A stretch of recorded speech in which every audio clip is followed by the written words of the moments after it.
ঘড়িতে 4:30 বাজছে। বিকেলের মোলায়েম আলো ছেয়ে আছে গোটা তালুকদার নিবাসে। মোশাররফ তালুকদার নিজের ঘরে কাগজপত্র দেখছিলেন। হঠাৎই তার কানে আসে রিমঝিম আওয়াজ। না দেখেও দরজায় কে আছে তা টের পেলেন ভদ্রলোক। আওয়াজ কিছুটা উঁচিয়ে বললেন, ভেতরে এসো সাজ। সাজ হাসিমুখে ঘরে ঢুকল। মোশাররফ তালুকদার ইজি চেয়ারে বসেছিলেন। মেয়েকে দেখে কাগজপত্র রেখে দিলেন তিনি। সাজ এসে বাবার সামনের কাঠের ছোট্ট টেবিলটায় বসল। ওর হাতের বইটা দেখিয়ে ইশারায় শুধালো, এটা পড়েছ? না, এটা তো পড়িনি, কোথায় পেলে? মোশাররফ তালুকদার বইটা হাতে নিয়ে এপিটোপিট দেখলেন। বহু বই সব পড়ে রাখা বাবার নাসূচক জবাবে সাজ খুশি হয়ে গেল যেন। বুঝালো, আসিফ কাকুর দোকানে। ইন্টারেস্টিং লাগছে অনেক, পড়া শেষ হলে আমাকে দিও। ঘাড় দুলিয়ে হ্যাঁ বোঝালো সাজ। সুজি মেজে শুকতে শুকতে ঘরে ঢুকলো। তারপর এসে লাফিয়ে সাজের বসা টেবিলটায় উঠে বসলো। মোশাররফ তালুকদার বইটা সাজকে ফেরত দিয়ে বললেন, মাশফিক ফিরেছে? না, ও ফিরলে ওকে একবার দেখা করতে বলো আমার সাথে। আচ্ছা। সুজিকে কোলে নিয়ে আদর করতে লাগলো সাজ। বাবাকে ব্যস্ত দেখার পরও তার ঘরে থাকার অভ্যাস সাজদের 3 ভাই বোনের কারণেই। মোশাররফ তালুকদার টের পেলেন মেয়ে কিছু বলতে চায় তাকে, এই জন্যই এখনও যাচ্ছে না এই ঘর থেকে। নমনীয় কণ্ঠে শুধালেন, কিছু বলতে চাও সাজ? সাজ ভাসা ভাসা চোখ জোড়া নিয়ে বাবার দিকে তাকালো। সুজির গায়ে হাত বোলানোর গতি কমে ওর। একটা ঢোকও গিলল ও। তারপর হাত নেড়ে আস্তে ধীরে বোঝালো, একটা কথা জিজ্ঞেস করব? অবশ্যই, বলো। উনি কাল কেন ওভাবে ওসব বলে গেলেন বাবা? আমি তো ওনাকে চিনি না, ওনার তো কোনো ক্ষতিও করিনি। তাহলে? মেয়ের কিঞ্চিত অস্থিরতাতেই মোশাররফ তালুকদার আটকালেন। সেদিন সন্ধ্যের ঘটনা সাজ জানে না। ওর মনে প্রশ্ন জাগা স্বাভাবিক। স্বরে কিছুটা হতাশা রেখে বললেন, পরশু সন্ধ্যায় জ্বলন্ত সিগারেট দিয়ে সায়ন্য তোমার ভাইয়ের বাইকের সিট পুড়িয়েছিল। মাশফিক এলাকার লোকজন ডেকে অপমান করেছে ওকে। সেই ক্ষোভ থেকেই ও কাল তালুকদার নিবাসে এসে এইসব ঘটিয়ে গেছে। সাজ ফ্যাল করে চেয়ে রইল বাবার দিকে। ব্যাস এটুকু বিষয়? এইটুকু বিষয়ের জন্য একটা মানুষ ওদের বাড়ি বয়ে চলে আসলো? মাশফিকের জন্য বাইরের মানুষের সামনে ওর গোটা পরিবারকে অপদস্থ করলো। সবচেয়ে বড় কথা, ওকে এত বড় অপবাদটা দিল। মোশাররফ তালুকদার মেয়ের চুলে হাত বুলিয়ে বললেন, ও একটু এমনই, একগুঁয়ে জেদি। তুমি আর এসব নিয়ে ভেবো না। ওর বাবার সাথে কথা হয়েছে আমার, আর কোনো ঝামেলা করবে না ও। মাথা দুলিয়ে দৃষ্টি নামালো সাজ। হুট করেই কিছু একটা মনে পড়ে যায় ওর। চোখ তুলে পুনরায় বাবাকে বোঝালো, আরেকটা কথা। কি? বই দিতে লাইব্রেরিতে গিয়েছিলাম না আজ। ওখানের বইগুলোতে প্রচুর ধুলোবালি জমেছে। অভ্রর তো কাল ছুটির দিন। ভাবছি ওকে নিয়ে গিয়ে কাল সব পরিষ্কার করে আসবো। যাব কি? মৃদু হাসলেন মোশাররফ তালুকদার। আদুরে গলায় বললেন, তুমি ছাড়া ওটার কাজ এত যত্নে আর কে করবে সাজ? আর ওটা নামে গণগ্রন্থাগার, কাগজে কলমে ওটা তোমার নামের প্রপার্টি। মানে তুমি ওটার সাথে যা খুশি তাই করতে পারো, অনুমতির কোনো প্রয়োজন নেই, বুঝেছ? মাথা দুলালো সাজ। তারপর সুজিকে কোল থেকে নামিয়ে বই নিয়ে নিজের ঘরে চলে আসলো। সুজিকে আর মোশাররফ তালুকদারের ঘরে পায়কে। সাজের পেছন পেছনে ও তখন সাজেরই ঘরে। বই নিয়ে বারান্দায় বেতের দোলনাটায় বসে গেল সাজ। ওর কোলে বই দেখে সুজি সারা ঘরে চোখ বুলিয়ে শোয়ার জায়গা খুঁজল। অতপর বুক সেলফের এক কোণের একটু ফাঁকা জায়গায় গিয়ে আয়েশ করে শুয়ে পড়ল। বই সরিয়ে আজ জায়গাটা যেন ওর জন্যই খালি করেছে সাজ। 12 তলার বিল্ডিংটার 7ম তলায় লিফটের দরজা খুলল। প্যান্টের পকেটে ডান হাত বাজিয়ে চুইংগাম চিবাতে চিবাতে অফিসে ঢুকলো সায়ন্য। একটু পর ওর শো শুরু। মুখে সিগারেটের গন্ধ নিয়ে মাইকের সামনে বসার কী দরকার? সবাইকে নিরাগ্রহে দেখতে দেখতে সায়ন্য নিজের ডেস্কের দিকে এগোচ্ছিল। তখনই ওর সামনে পড়ে হাসান। সায়ন্য ঘাড় কিছুটা বাঁকিয়ে দাঁড়িয়ে গেল। অফিসে হাসানের ম্যানেজারের ডান হাত হিসেবে পরিচয় আছে। সায়ন্যর সামনেও সে পরিচয়টা খাটাতে চাইল ও। বেশ গুরুতর ভঙ্গিতে বলল, অফিসে সবাই আই কার্ড গলায় পড়ে, এক্সপেক্ট ইউ। অনেক দিনই তো হলো আছো সায়ন্য, নিয়মটা কবে থেকে মানবে? অফিসে থাকাকালীন আই কার্ড গলায় পরে ঘুরতে হবে, জয়েনিং কন্ডিশনে এমন কোনো শর্ত লেখা ছিল না। তাই আমি এটাকে নিয়ম বলে মনে করি না, মানিও না। এনিথিং এলস ডিও? সোজা শব্দে তেরা জবাব। হাসান শ্বাস ফেলল। ভেতরের রাগকে ফেলতে চাইল মূলত। আর সেটা টেরও পেল সায়ন্য। হাতের ফাইল থেকে 2 পৃষ্ঠার একটা কাগজ বের করলো হাসান। সায়ন্যকে বাড়িয়ে দিয়ে বলল, গেস্টের শিডিউল সমস্যাজনিত কারণে আজকের শো কিছুটা চেঞ্জেস আনতে হবে। জিএম থিম তোমাকেই ঠিক করে নিতে বলেছে। পৃষ্ঠা দুটো হাতে নিয়ে মুচকি হাসল সায়ান্ন। চুইনগাম ফুলিয়ে উল্টে পাল্টে দেখল সেটা। ও বেশ ভালো মতোই জানে এই শিডিউল সমস্যা হুট করে হয়নি, হলেও কমপক্ষে গত রাতে বা আজ সকালে হয়েছে। আর ওকে বিপদে ফেলার জন্যই শো শুরুর 8 ঘন্টা আগে ওকে এটা ধরিয়ে দেওয়া হচ্ছে।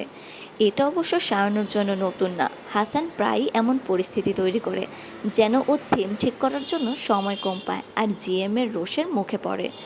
কিন্তু কোনোবারেই হাসানের প্রত্যাশিত কিছু ঘটেনি। অল্প সময়েও কোনো না কোনো এনার্জেটিক থিম তৈরি করে সায়ান্ন ওর শোকে ঠিক এগিয়ে নিয়ে গেছে।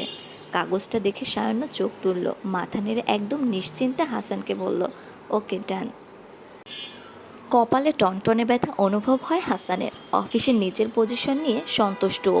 কেবল সন্তুষ্ট না, সায়ন্যর জনপ্রিয়তা নিয়ে। শোকে তুঙ্গে তুলতে গোটা চ্যানেলের সায়ন্য মুখাপেক্ষে, যার ফলে এই প্রচণ্ড বেপরোয়া ছেলেকে কোনো মতেই কাবুতে আনতে পারছে না ও। হাসান চলে গেল। মুচকি হেসে সায়ন্য নিজের জায়গায় বসে গেল। ডেস্কটপে কিছু কাজ সেরে নিয়ে হাঁটা লাগালো ওয়ানিয়ার রুমের দিকে। দরজা খুলে ভেতরে ঢুকতেই তোফায়েল ওর দিকে চেয়ে প্রসারিত হাসি দিল একটা। হেডসেট কান থেকে নামিয়ে মোটাসোটা দেহটা ইজি চেয়ারে এলিয়ে দিয়ে বলল, কি হে বন্ধু, নতুন এলাকার মুরব্বীরা সবাই তোমাকে একজোটে ওয়েলকাম করলো যে, মন ভালো তো? আজকে ওয়ানিয়ার রেডিও মাস্তির তোফা ভাইয়ের হাইড্রোক্লোরিক অ্যাসিড রিলিজের সাউন্ড প্লে করব, শুনবি? তোফায়েলের মাথায় থাবা মেরে সায়ন্য মাইকের সামনের সিটে বসে গেল। তোফায়েল চুপ মেরে পুনরায় হেডসেট কানে দেয়। রোটিং চেয়ারটায় বসে সায়ন্য আগে সফটওয়্যার ব্যাকআপ চেক দিল। তারপর পটু হাতে একাধারে কল, গান, চ্যানেল ফেভার কন্ট্রোল নিয়ে মিক্সচার অন করলো। অপর পাশে বসা তোফায়েল গানের প্লেলিস্ট সাজিয়ে কল মেসেজ প্রিভিউ করে বৃদ্ধাঙ্গুল উঁচিয়ে সব ঠিক বোঝালো। সায়ান্ন ওয়ান ইয়ারের বাটন এগিয়ে দেয়, উচ্ছল কণ্ঠে বলতে শুরু করে, হ্যালো, সালাম, আদাব, শুভ সন্ধ্যা বাংলাদেশ। হোয়াটসঅ্যাপ গাইস, অবশ্য আপ না হলেও there should be nothing doubt now. অফিসে, দোকানে, পার্কে, রেস্টুরেন্টে, ট্রাফিকে, পড়ার টেবিলে কিংবা বিছানায় এই মুহূর্তে তোমরা যে যেখানে বসে জীবনের ভারী ভাবনায় ডুবে আছো, ঢুলু ঢুলু চোখে ঝিমাচ্ছ কিংবা অপেক্ষা করছো কোনো এক্সাইটিং শার্ট আপের জন্য, তোমাদের বোরিং মুডকে দিয়ে দাও ছুটি, কেননা এই মুহূর্তে তুমি কানেক্ট আছো রেডিও মাস্তি 84.0 সাথে। শুনছো দ্য সায়ন্য শো, আর তোমাদের সাথে আমি তোমাদেরই ডিয়ারেস্ট আর যে সায়ন হামিদ। বরাবরের মতো আজও শো জুড়ে থাকছে তোমাদের favourite track, live SMS, mail, Facebook, WhatsApp message, call in, connection আর একটা amazing game, tracking the truth. খেলার নিয়ম, আমি 2টা মিথ্যা আর একটা সত্য বলবো, আর তোমরা ধরবে সেখানের কোনটা সত্য। ভুল ধরলে থাকছে পেনাল্টি, অন ইয়ার গান গাইতে হবে, যার মানে সায়ন্য শোর সাথে তোমার আজকে সন্ধ্যা হতে যাচ্ছে মাস্টারপিস। দেরি না করে এই ছুটে চলা জীবন থেকে এক্ষুনি ছিনিয়ে নাও একটুখানি আমিময় সময়। লিখে ফেলো তোমার স্টোরি, তোমার উইশ অথবা তোমার গানের রিকোয়েস্ট, আর পাঠিয়ে দাও রেডিও মাস্তির ফেসবুক পেজ লাইভে, মেল অথবা হোয়াটসঅ্যাপে। So backup boys and girls, গান আসছে, কল আসছে, আসছে ঝুটিমুটি খেলা, আর আসছে তোমাদেরই জীবনের গল্প। গান আড্ডা মাস্তিতে আজ সন্ধ্যা উদযাপন করব আমরা। So stay tune with radio Masti guys. উল্লাসিত, আনন্দিত, প্রাণবন্ত কণ্ঠ। অথচ ছোট ছোট কারণেই রেগে গিয়ে এই মানুষের হুঁশ থাকে না। মাথা দুলিয়ে হাসলো মানহা। শো শেষ হবার পর গাড়ির অডিও সিস্টেম অফ করলো ও। ঠিক 8:30টায় গাড়ি থামলো রেডিও মাস্তির বিল্ডিংটার সামনে। তারপর জানালা দিয়ে সেখানের গেটে তাকালো। সায়ন্য যে 8:30টায় 1 মিনিট আগেও বেরোবে না এটাও জানে, এজন্য সময়ের হিসেব করেই এসেছে মানহা। 8:30টায় গেট দিয়ে সায়ন্যকে বেরোতে দেখলো ও।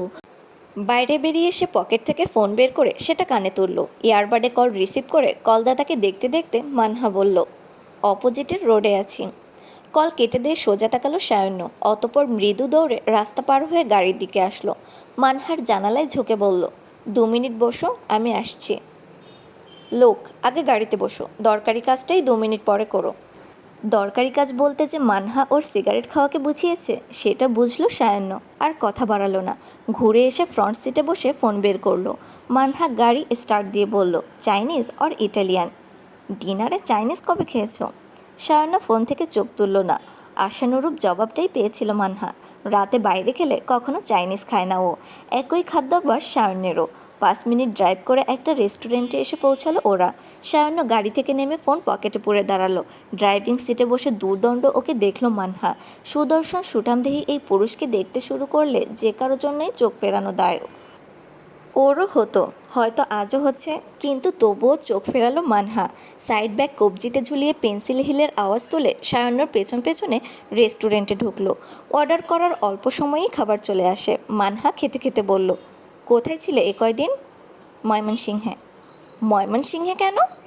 সায়ান্ন আটকালো। চোখ তুলে এক পলক মানহাকে দেখে পুনরায় খাওয়ায় মনোযোগী হয়ে বলল, বন্ধুর বিয়ে ছিল। আর তুমি ওখানে গিয়ে আমাকে ভুলে গেলে?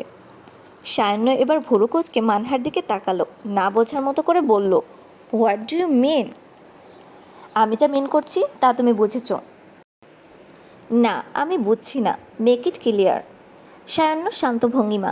একটা দম ছেড়ে চামচ রেখে দিল মানহা। সায়ান্নর চোখে চেয়ে বলল, why should make it clear Sayanno? তুমি কেন বোঝো না? গার্লফ্রেন্ড হই তোমার, অথচ তুমি আমাকে না বলে দুম করে বন্ধুর বিয়েতে চলে গেলে। ওখানে গিয়ে একটাবার কল অবধি করনি, আমার কলও রিসিভ করো না।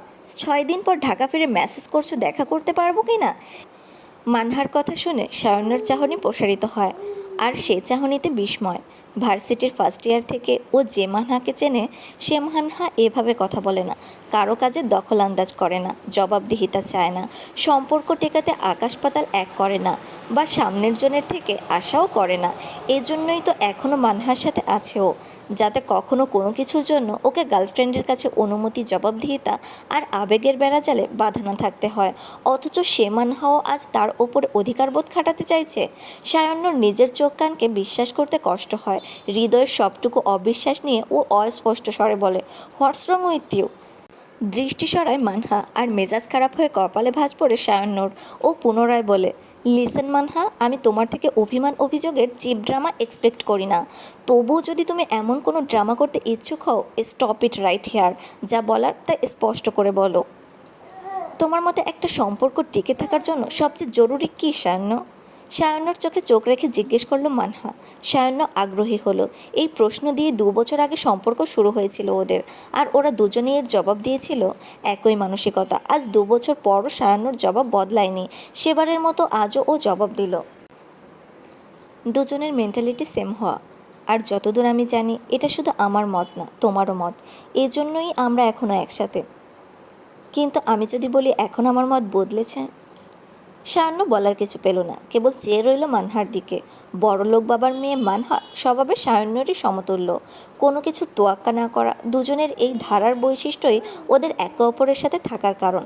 দুজনের মাঝের ইন রিলেশনশিপ স্ট্যাটাসটা কেবল রেস্টুরেন্টে খাওয়া, ঘোরা কিংবা সিনেপ্লেক্সে মুভি দেখার সময়টুকুতে। এরপর বাকিটা সময় মানহা যেমন নিজের মতো চলে, তেমনি সায়ান্ন ওই দেখা করার আগ মুহূর্ত ছাড়া কেউ কারো খোঁজ নেয় না, খোঁজ করে না, এবং এ নিয়ে কখনো ওদের কোনো অভিযোগও ছিল না। কিন্তু আজ মানহা বিপরীতেই হাঁটছে বলে সায়ান্নর মনে হলো। মানহা কাচের দেয়ালের ওপারের ঝিলিমিলি শহরের দিকে তাকালো, বলতে লাগলো, last month I met someone. ছেলেটা পাপার পরিচিত। তোমাকে পছন্দ করে না বলে পাপা এর আগেও অনেকবার আমার লাইফে পুশ করার চেষ্টা করেছে, and I trust me, I was never influenced by them until I met this strange man. এই মানুষটা আলাদা। আমি যেমন চলি, যেমন মানুষ পছন্দ করি, একদমই তার বিপরীত।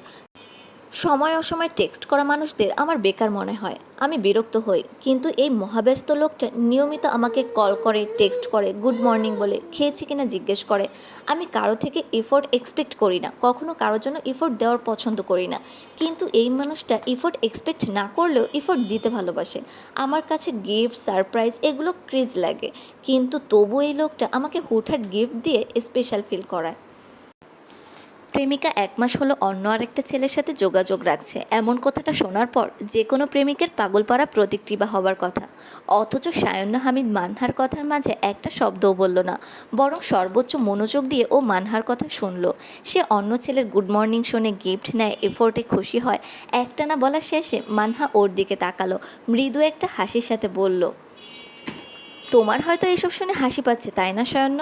তুমি যেই মানহাকে চিনতে, আমি যদি সে থাকতাম তাহলে নির্ঘাত আমারও হাসি পেত। কিন্তু কি করব বলো, লাস্ট উইক ইউকেতে গেছে ও। এই এক সপ্তাহ ওর সাথে কথা হয়নি সেভাবে।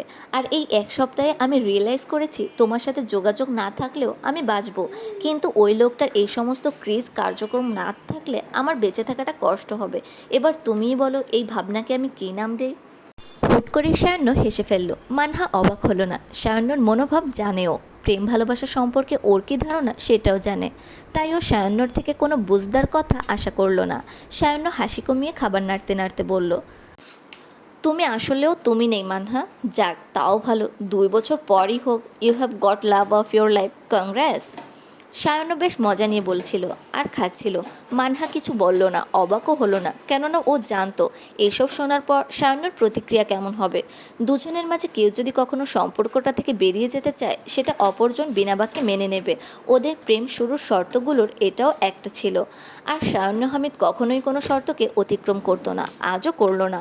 বরং আগ্রহের সাথে জিজ্ঞেস করলো, বাই দ্য ওয়ে, আমার বিষয়ে তোমার নতুন বয়ফ্রেন্ড জানে? হুম, শুরুতেই বলেছি আমরা কী ধরনের সম্পর্কে আছি। He has no objection with you. Good. আর তুমি যে নতুন নতুন প্রেমে পড়েছো, তোমার পাপাকে বলেছো এটা? হুম। ও ওয়াও, আঙ্কেলকে জিজ্ঞেস করো তো আমাকে যে উনি ওনার অফিসে জয়েন করার অফার দিয়েছিল সেটা তোমার নতুন প্রেমিককেও দিয়েছে কি না। সরু চোখে তাকালো মানহা। সায়ান্ন আবারও হেসে ফেলল, মাথা দুলিয়ে বলল, কিডিং। দুজনে মিলে হাসি মুখে খাবার শেষ করে ওরা বিল পে করে মানহাকে নিয়ে রেস্টুরেন্ট থেকে বেরোলো সায়ান্ন। তারপর প্যান্টের পকেটে দুহাত গুজে ওর গাড়ির সামনে দাঁড়ালো। মানহা ওর সামনাসামনি দাঁড়িয়ে বলল, thank you Sayanno. For what? সবটা এত স্বাভাবিকভাবে মেনে নেওয়ার জন্য। তো তুমি কি এক্সপেক্ট করেছিলে ব্রেকআপের শোকে আমি কান্নাকাটি করব?